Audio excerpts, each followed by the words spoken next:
is going on YouTube? Really quick, I have to apologize. I am sorry for the thin layer of videos that's coming out. Because I'm moving, it's kind of difficult to get all my videos in each week, so please bear with me. In some news, I did get my Scuff Vantage controller. I'm not sure if you guys have heard of this one. If you guys are at all interested in my thoughts on this, my setup on this, or how I play with my controller, let me know down in the comment section below, and I will add that to my list of videos. But anyway, let's go ahead and let's hop in to the video for today. Now, before I go ahead and get started, I do have a clip that was submitted to me by one of my followers by the name of Harmon, where he gets a nice 3-piece with the nade. If you guys have any clips that you'd like to be featured on the channel, please submit them to me at DomOfTheDao@gmail.com. In this video today, I've actually wanted to cover something that you guys have been requesting for a while. What are my thoughts and opinions on how to clutch a 1v4, 1v3, 1v2 situation? Basically, how to clutch. These are kind of my notes that I've taken down playing this game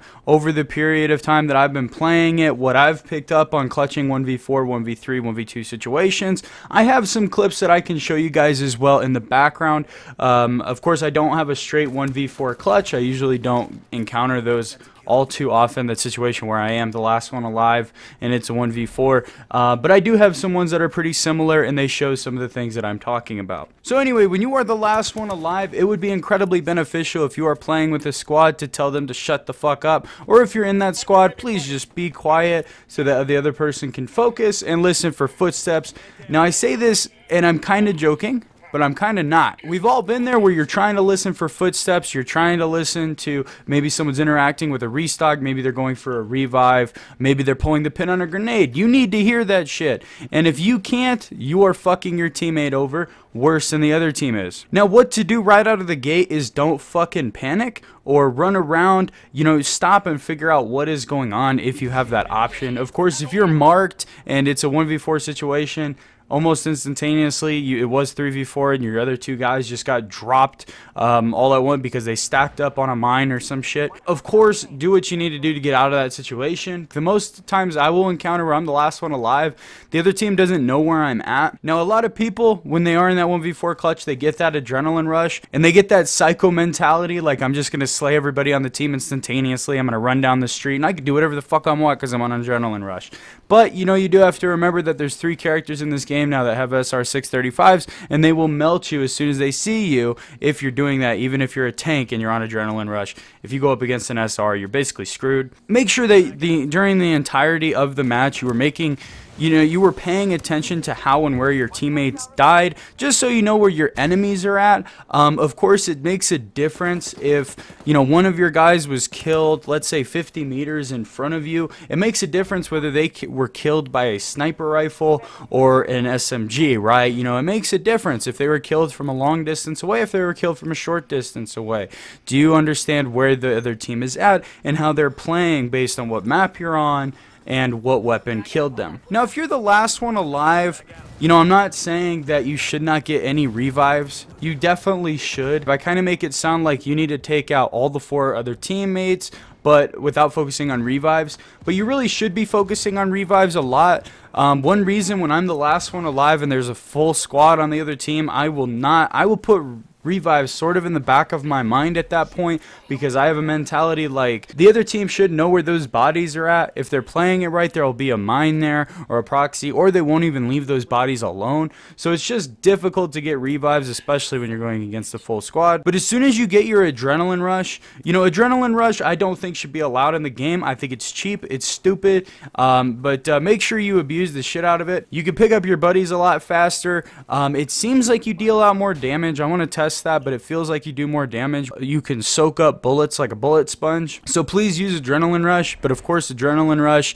is not pre-patch Predator. You can still die. Now, also, you always want to make sure that you're playing access or recon tower. If it's access point, it is very, very important to be watching it, obviously, because if they take it, you lose. If it's recon, though, it's also important because if they take it, you're probably gonna die. There have been situations where I've outlasted the recon tower mark, but that mark lasts, I think, for 60 seconds or something like that. It's very long, and it gives the other team a lot of opportunities to kill you. It is important to make sure that you can get somebody off the recon tower or access point or sabotage point even without you being noticed. You don't want to run out in the middle of the open and start firing and making a whole bunch of sound markers, because there's a lot of other guys on the enemy team that can kill you, and they're probably watching you. You probably have one guy taking access or recon tower and then one guy sitting right next to him and two people who are roaming around him. Of course, you can use a pistol, but you can see where those bullets are coming from.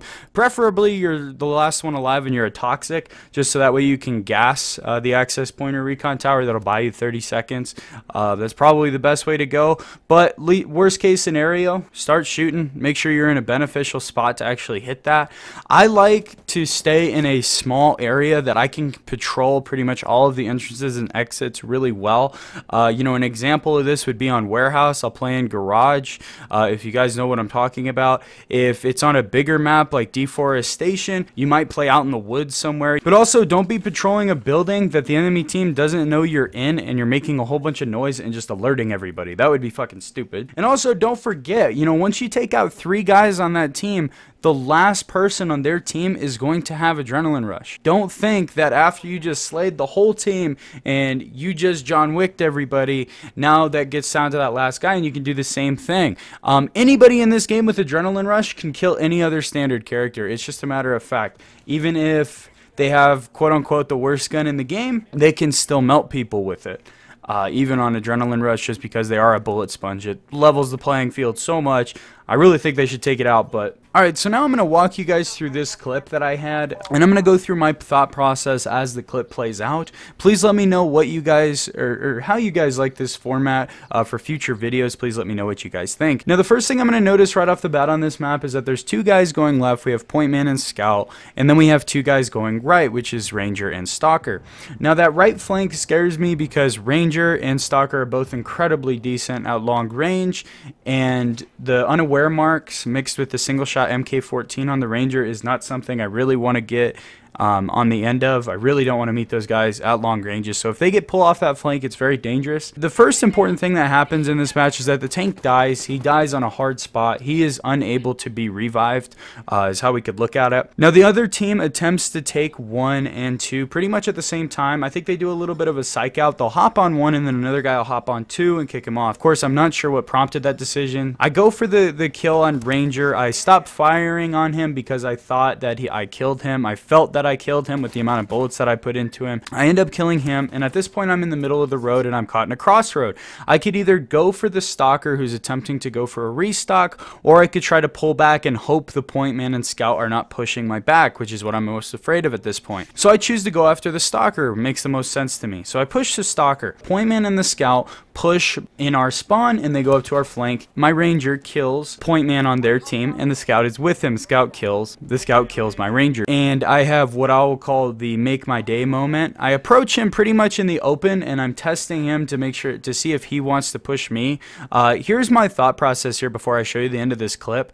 I want to keep this Scout in my view. I don't want him reviving the Point Man. I also don't want him slipping away. If I go up on the left or the right, there's hills there which I lose sight of Scout if I go behind, so I really don't want to do that. And also I have a stronger gun, so if he does approach me, I'm not worried about that interaction at all. I feel pretty confident that I can kill him. And what ends up happening is Ghost Recon's flaws with bullet recognition and lag come to play. As you can see, I load probably 3 to 4 to 5 bullets into this guy and I only get 1 hit marker, which is absolute bullshit. It's one of the reasons that this is probably the biggest issue that I'm having with this game at all at the moment. Please let me know what you guys think about that down in the comment section below. Please let me know how you guys enjoyed this video, and thank you so much for watching, and I will see you in the next video.